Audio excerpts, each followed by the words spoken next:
Akkamiin dagattee har'a na wallaalta? Wajjiniin guddannee biyyee wajjin daaknee afaanii wal fuunee walii wajjin nyaanne.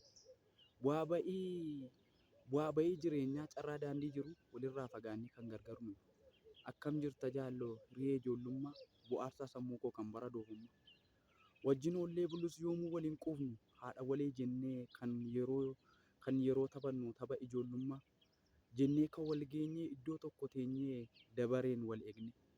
Haadha walee yaa waleensuu eda maal nyaattee lafee gugee caccabaan saa'oo sareen nyaate eessaan bahee dhufu karaa boolla miti achumaan galleeti. Jenneetuu taphannu aduun nutti dhiyaa manatti hin galtanii maatiin nutti horiyaa abdiidhaan eeggannaa tapha itti fufnaa boriimmoon bari'a. Kana duwwaa miti sirni tapha keenyaa tokko jooftee buna koofteen tapha aadaa keenya. Kubbaa moofaa hodhinee kan ittiin taphannu seenaa ijoollummaa yoomiyyuu hin dagannu. Geengoo humnee teenyee darabeen eegganna akka hin ajoofne lafa taphni ga'e yaadaan xiyyeeffanna. Harka rukutannee akkas jechaa faarsaa tokko jooftee buna kooftee ayyoon kiyyaa dugda dhooftee. Inni irra naanna'ee tapha taphachiisu miira keessa galchee nama dagachiisuun kubbaa sana dhoksee dugda duuba ka'a.